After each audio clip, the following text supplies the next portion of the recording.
One of the things that I love to do is travel. My wife loves to travel. So I said, okay, well, what can I do as a business owner, as a practice owner to maximize my benefits? Because I'm already buying all my stuff, I'm already buying all my supplies. And probably if you're a business or practice owner, you are too. How can you get the most bang for your buck with your credit card points? Well, if you ever had that thought in your head, today's your day because I have the guy, I have the guru, I have the man I've been following on Instagram, Eli the Travel Guy, aka Eli Facenda. Eli, super excited you to be on the show today. Dr. Jeff, thank you so much for having me on and for giving us the opportunity to unpack something that I think is going to be highly valuable and fun and entertaining, but also really easy to implement into people's lives and can hopefully make a massive difference in the kind of experiences and travel and really meaningful connections that everyone can have. So appreciate you having me on and excited to dive in. Yeah, and I always heard the expression "you save the best for last." So this is my fifth podcast of the day, and you're the last one. So I've been looking forward to this all day. There we So go. High all right, expectations. I'm ready to roll. so let's just get right into it. So what I was just talking about, you're a business owner, you're a practice owner. Well, I know there's employees out there too, but let's start with those people. Okay. So like me, I own this practice. I have two business credit cards. I already, you know, I hate to say this, but I started off the Dave Ramsey way and it was debit cards way back when we weren't getting nothing. People had access, direct access to my checking account. So don't do that anymore. So we're buying supplies, we're buying stuff, we're traveling, business travel, gas, whatever. What can we do? What are some of the things that we can think about? Maybe if we already have our cards now, and maybe we really don't want to switch, or or should we just take an audit, or just like what do you recommend? Yeah, totally. I mean, there's definitely layers to this. And we can start, I think, first by kind of zooming out and thinking, what are you optimizing for? Like, what do you really want? What are the experiences you want? What are the memories you want to be creating? What kind of travel is important to you? And the reason I like to start there is because someone who wants to take one big, unbelievable bucket list trip a year with their family and go to the Maldives and do first class and overwater villa has a very different situation and kind of strategy than someone who's going to speak at conferences twice a month and lives near Atlanta Airport, which is a Delta hub, and then you want status, right? There's definitely different ways you want to optimize things. So first, you want to kind of get clear on what is your outcome, like what are your goals. And for me personally, like one of the biggest drivers and the reason I love getting to do this is because I really like helping people upgrade their everyday lifestyle. But one of the things that I truly think is like a life changer is when you have these bucket list experiences with people you care about and you get to look back at, amazing memories 20 years down the road and sitting at the Thanksgiving table, reminiscing on the fun adventures through Europe or the trip to South America or whatever it is. So for me, that's always a big driver, but it's really important to first understand what's important to you. Then from there, there's kind of three buckets that we can break things into, and we can unpack these as we get into this. But the first bucket is you want to optimize your card spend. And so what that means is you want to get the right cards on the right expenses to make sure you're getting the most points and the best points. Okay. Not all points are equal. So it's really important to make sure you have the right points for you, and then you're earning the highest amount of that. The second thing would be to get the right cards so you can get those status benefits we talked about, which is Hmm. again relevant for certain people.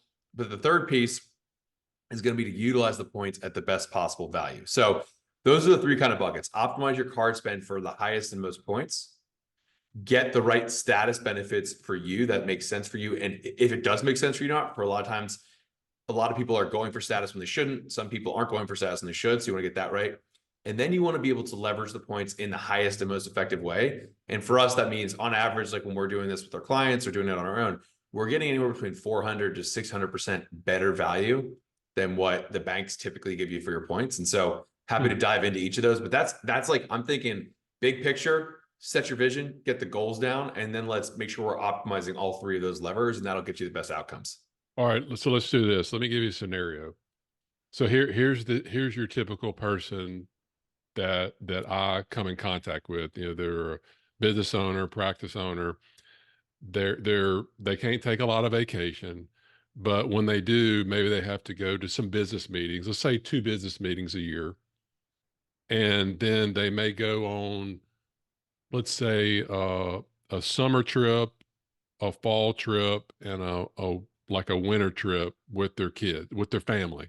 You know, not like crazy Maldives and all that, but just so that, you know, your typical person, high income earner, he's busy, but when he travels, he, you know, he wants to do it right, create the experiences like we talked about in the book Die with Zero, Bill Perkins.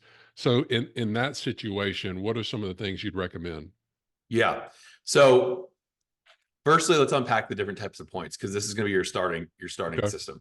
Okay, because if you start earning a lot of points but it's the wrong program, it's kind of like if I were to come up to you and say, "Hey, do you want 100 US dollars or 100 Mexican pesos?" Well, if you don't know the difference, you'd be like, "Well, I don't give me either." But if you Yeah. know that the dollar is much stronger than the pesos, you're going to be like, "Obviously, the dollars." So the points work the same way. Each points program is like its own currency. So the most valuable place to start for that kind of person in particular is going to be with what we call transferable bank points. Okay, so there's 4 points programs that would fall into this category. That's going to be Amex, Chase, Citi, or Capital One. The Okay. reason these 4 points are so valuable is because you can take these points and you can go to what's called the bank travel site, the bank travel portal, and redeem them right through there. But the real secret sauce is it unlocks the ability to convert these points into other airline or hotel loyalty programs. So I can take Chase points and convert them into United. I could take Amex points and convert them into Delta. I could take Capital One points and convert them into British Airways or something like that. Okay. And so that sets you up for a lot more success and a lot more opportunity to use these points at higher value, which is where you get the bucket list experiences. It's where you get the first class upgrades more consistently at better value. And so I'd be thinking, okay, these are the 4 points programs we want to start with. So Then I'd look, if I have a Chase card, yeah. okay, let's say I have a Chase business card or whatever. And so what most people do, they just take that and convert it. They go on to the Delta airline website and they just use it like that. So you're saying you don't get the most bang for your buck like that? So what most people will do is they take those Chase points and they'd go to Chase Ultimate Rewards Travel and they would redeem those points right through Chase Ultimate Rewards. Okay. You are that's what I'm saying you're not going to get the best value on. Gotcha. Okay.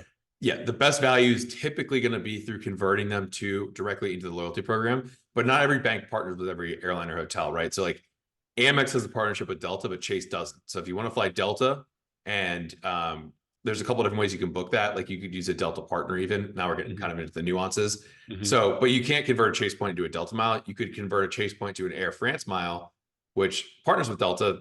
It's a little more complicated than we need to get into right now, but that's kind of how this works. Okay. Okay. So we want to start with those right points first. So typically I like to recommend Chase and Amex first. Those are my two favorites. Hmm. And then what you do is you look at, okay, what are the categories of things that I'm spending a lot on, right? Everyone's going to eat. So groceries and dining off the bat, boom, that's an easy one to maximize. But then within your business, are you running ads? Is it software? Is it shipping? Is it payroll? Is it you're buying a lot of inventory? And you want to find what are the cards that have the highest return in the points currency that I want for those types of expenses. Okay. So let's say you had a business that ran ads for your practice, or you're getting people into your dental, dental office, whatever, and you're running social media ads for that. Hmm. Okay, so the Amex Business Gold, for example, earns 4 points per dollar on social media ads. So now you're getting Amex points. You're earning 4 points per dollar on that ad spend, where typically most cards are going to earn you one. So you just 4x your value off of one card change, and then you want to think about that for all those other buckets of major spend. Okay, so that's how you craft your card strategy. Ideally, you find certain cards that cover multiple buckets. Like I mentioned, like the Business Gold would be good for software and ads. So if you're like, you got some tech running, you're paying for Zoom, you're paying for your CRM, you're paying for these other software programs. If you put both of those categories on that card, now you've covered two of those buckets. Okay, so that's kind of like high level, and I can give more specific recommendations, but that's where I'd be starting. Okay. And that's going to allow you to earn more points inside of less main programs, which helps you use the points more easily, more effectively. Like if you have 20,000 points in 19 different airline programs and 10 different hotels and 5 different banks, really hard to piece that together to do something meaningful. But if you had 500,000 or a million points with like one program, cool. Now you've got some like buying power, and you can actually go do some really, really cool things with that and unlock some awesome travel, which oftentimes is going to yield, for someone that's maybe spending 20 to 30K a month, they should be getting $30,000, $40,000, 30 to $40,000 a year worth of travel out of that spending. So you don't, so from kind of what I'm hearing from you, I always thought that you had to have like 1,000,000, 2,000,000, 5,000,000 points to really just blow it out of the water. But you're saying you could probably take half of that, or maybe even less than that, and really do it up if you know how to play the game.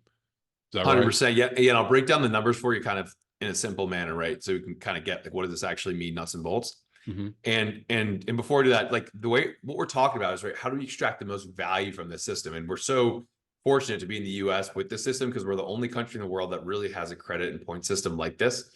Canada has a little bit, and then the rest of the world's kind of way behind. So when it comes to our opportunities, we have a lot. But if you're coming to me and you're saying, hey, I want the most value, okay, I want the most travel, I want the best experiences, all that. It's kind of like if a business owner was saying, I want the most profit. Okay, well, to increase profit, what do? You either increase revenue or you decrease expenses, or ideally you do both. That's going to increase your margins the most. Right. Same thing with points. Either you increase the amount of points you're earning, okay, getting the right cards, earning more points, or you get more efficient with how you use those points. Ideally, you do both. And so when I say get more efficient with the points, if you go to Amex Travel or Chase Travel and you redeem your points there, they give you a fixed value on Hmm. those points. Okay, so each point is worth 1 cent. But if you convert them over, we're on top. We're oftentimes getting 3 cents for each point, 4 cents for each point, sometimes 10 to 15 cents for each point. So what does that mean in practice? Well, I'll share an example I did last summer. I went to Dubai, Emirates first class, Blue Emirates first class. They have a shower on board. They have a bar in flight. You get Dom Perignon, caviar, crazy like luxury suite bed. They come in, they're giving you tuna tartare. It's crazy. It's a ridiculous experience. Wow. So a one way ticket for this is $14,500 from New York to Dubai. Crazy One, expensive. one way. One way in first class is 14,500. Okay, so there's three ways to book this. Either A, pay 14,500. B, I go to Amex Travel or Chase Travel, one of these sites, and they give me 1 cent per point.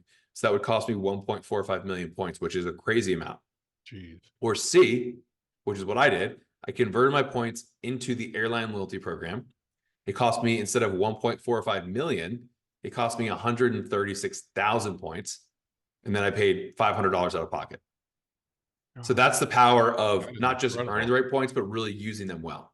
Wow, that's incredible, and that's one of the places that's actually on my bucket list is Dubai. So maybe we'll talk about that later. It's a great That's one. It's a great one. that's incredible. Yeah. Okay, so what about the person? Okay, here is there a difference between hey, okay, because I do business trips, but I also do just trips like personal trips with the family. Is there different strategies for that? Taxes and what you can write off, things like that. It's a great point because there's a huge benefit to business owners for this. The points you generate are going to be they're from personal and business spend, but a lot of times it's from business expenses. Hmm. But you as the business owner, the person who signs for that card, you're the personal guarantor, the points are going to you, not the business. And there's no tax implications on using points for personal travel. So let's say you were to take the family on a $30,000 trip, it's a personal trip.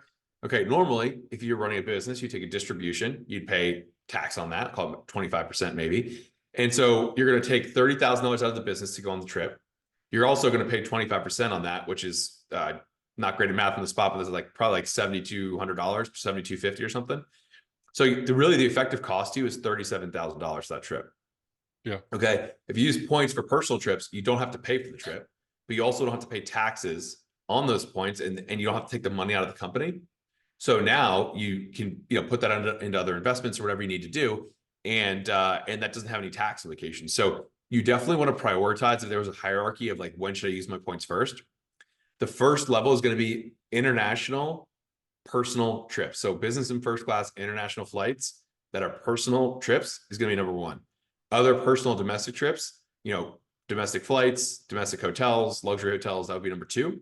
And then you would go into the business areas after that. But if you had to prioritize and you don't have like a ton of points or you got a lot of travel and you're not going to have enough to cover everything, prioritize those personal trips, starting with like the biggest and most expensive ones, and then work backwards. And that's Okay. how you know that you're getting the best value for both the point value and like the tax implications. Now, usually I ask this question, like usually I start off these interviews with this question, but I really wanted to get in and give people value first. So tell me a little bit about your background and how you got into this industry, in the first place. Sure. Yeah, I've been in the travel industry my whole professional career. So right out of college, I started working for an international sports tour company when I was, Mhm. in my senior year.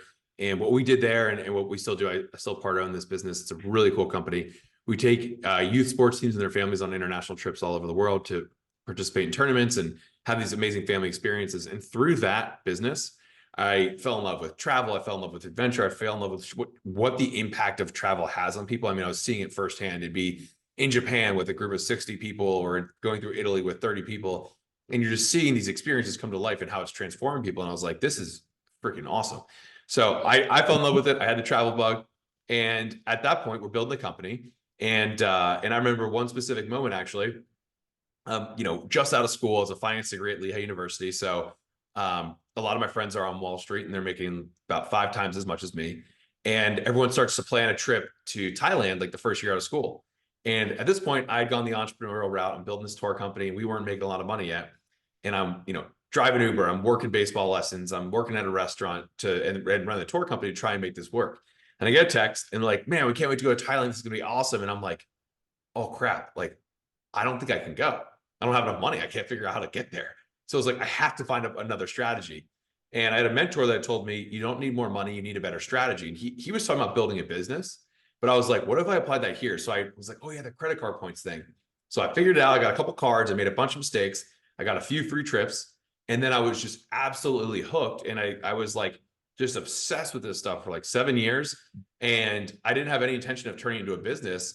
But I started to add value to my tour company and other business owners. And then we were just saving them a lot of money. And people were like, you need to consult in this. So I started doing that. And then, what started as a necessity turned into a hobby, turned into an obsession, turned into kind of a side hustle, and then a full-on brand. And so now we've got a 15-person team all over the world. We're helping hundreds of business owners and individuals get these types of travel experiences without having to spend the normal cash rates for it. So that's kind of the whole journey through from the beginning to today.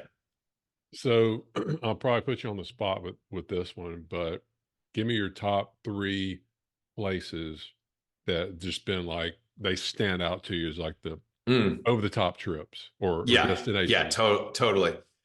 So the first one was 2019, and I'm standing there and I'm blinking like this because I'm like, holy crap, I can't believe I'm looking at a gorilla 5 feet in front of me in the wild right now. I'm in the middle of Uganda out in the jungle doing a gorilla trekking excursion experience. So that Mm. was an unbelievable one. If you ever get the chance to go do that kind of adventure through Africa, or you're going to do like some sort of safari kind of experience, that's a bucket lister, man. That's a total bucket lister. So that's a big one, number one, off the bat. Now, the culture of Uganda is amazing and different in its own way, but it's not like there's big cities where you're gonna go like be falling in love with the food and like the history and Yeah. the art in that kind of same way. It's a little different, but there's a lot of power and beauty in just seeing that kind of life. And we were driving for 4 hours through the jungle in that one, and some of the these windy mountain roads. There's people that have like these kids are running up and they've like never seen a white person before, and they're like touching your skin. They're like, whoa, like it was a really wild thing to see. Mm.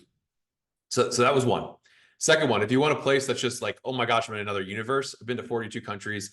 Japan is the most wild in that regard for me. Just the way the society works, the culture, the efficiency, the food, the way people are. Like, you could go through Tokyo and eat food off the ground there pretty much. It's like so clean and so organized. And like when there's a line, people wait in line. Like they're on the line, in the line, they're doing the whole thing. So that's a fascinating one. The food is phenomenal. In Japan, I would wake up early. I would set an alarm clock. I'm normally a late sleeper. I would wake myself up earlier so I could fit more meals in the day because I was like so in love with the ramen and the sushi.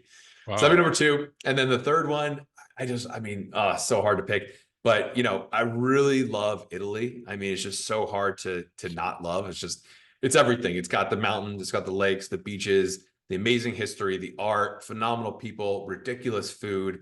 Uh, you can't beat Italy. So those are my probably top three, but I could probably give you 8 more that I absolutely love. But those are 3 that I would definitely put on the bucket list for anybody.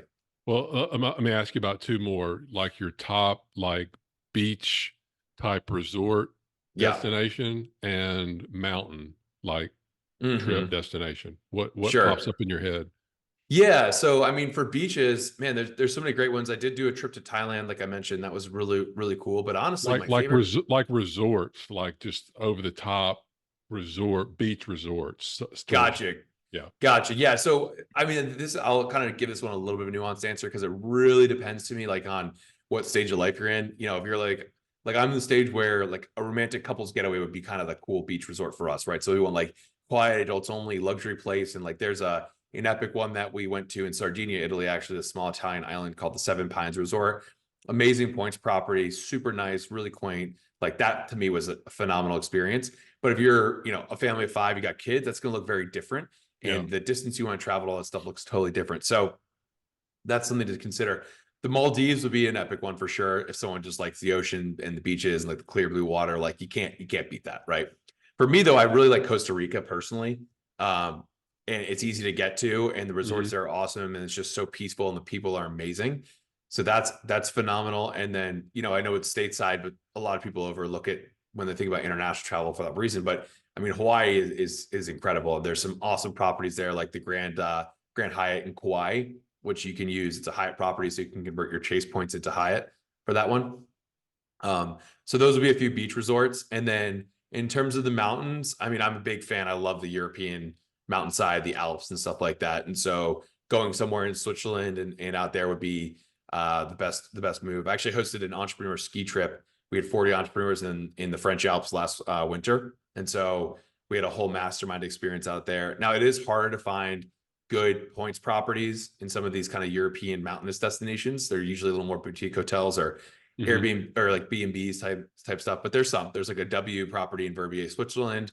There's all sorts of small properties within the Hyatt portfolio called the Small Luxury and Hotels Collection. It's SLH, and you can use Hyatt points for those, and those are awesome because they're kind of like boutique feel, but you can use points for them. So if I was searching for mountain type properties, I'd be looking at those ones for sure, and that would probably be my starting point. Yeah, I told my wife not that long ago. I don't know. It's just always something about I've always wanted to go to Switzerland. I guess I love Montana, and I've seen pictures of Switzerland. A good friend of mine went to Switzerland last summer. His sister-in-law lives there, and he was showing me pictures on his phone, and it was just like, "Is that real? Like that? The water and the sky look like that?" It was like Man, postcard. yeah, you just honestly, you could go to Switzerland and just take a train ride through the country, and that is worth Yeah, the trip. that's what he It's said. I think it's beautiful. Interlaken or something. That's where we're kind of Yeah, going. yeah. I've been to Interlaken, a phenomenal town. It's kind of like the adventure capital of Switzerland. But there's, you know, Switzerland's expensive, so that's one you got to be prepared for. The hidden gem that most people miss is actually going to be like the Alps region in Austria. That has some of the most amazing ski mountains and kind of mountain ranges and picturesque lakes, and in the summer it's beautiful too. And it is way cheaper than the Swiss side or even the Italian Alps too, and Yeah. into like the Dolomites region above Venice.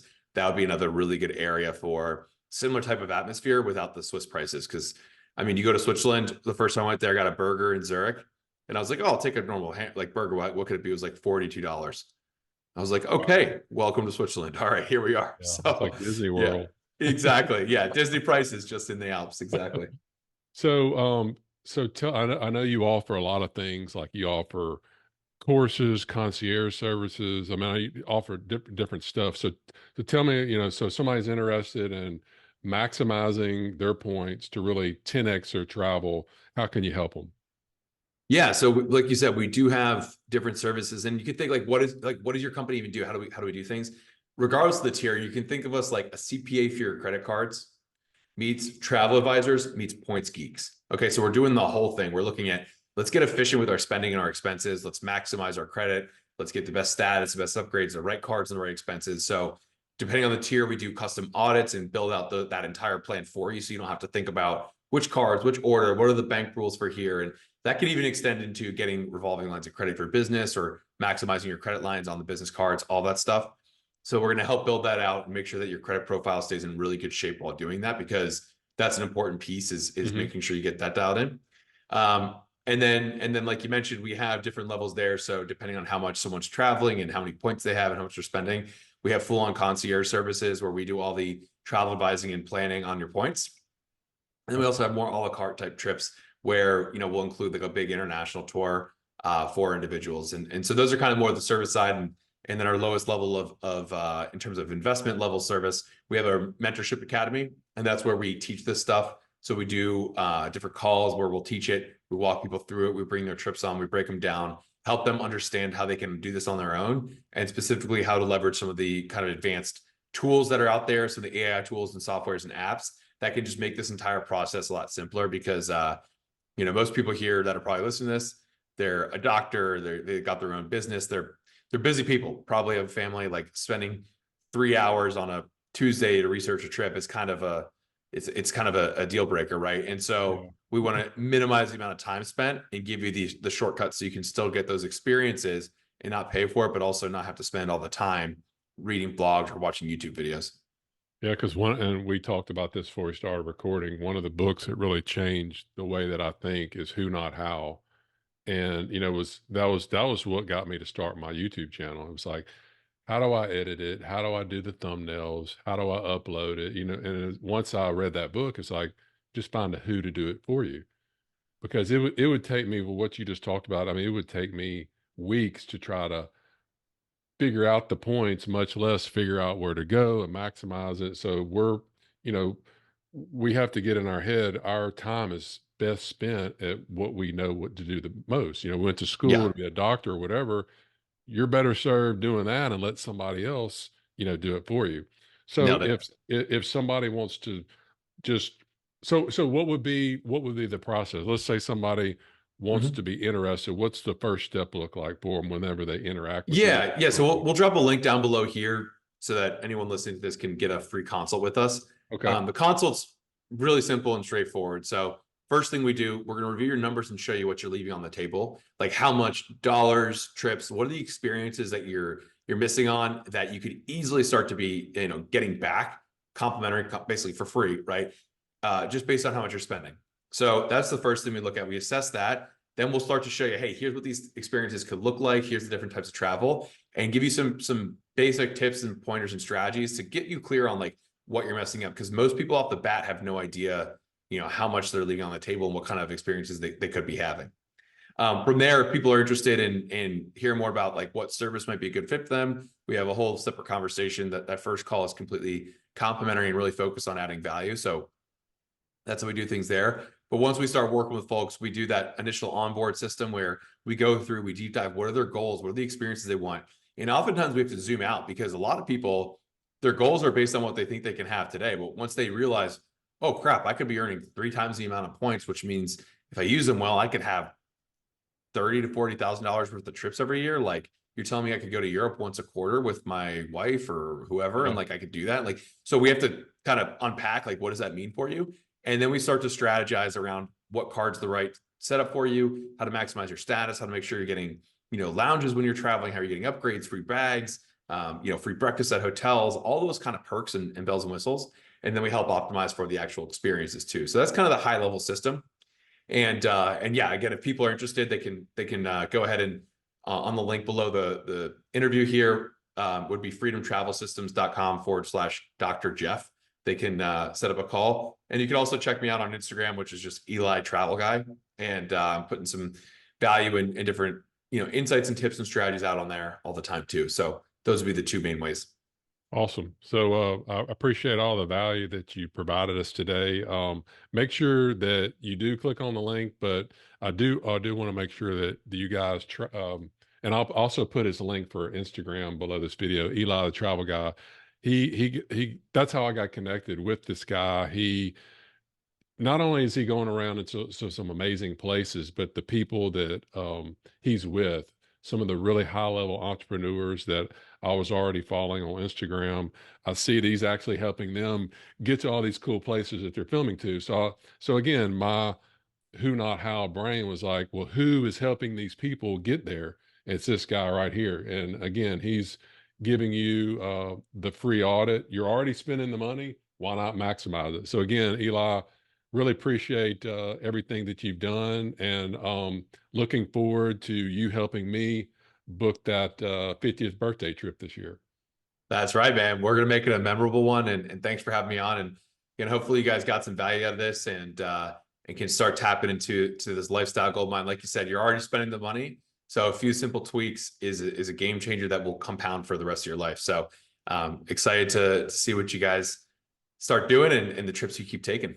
Perfect. Thanks again.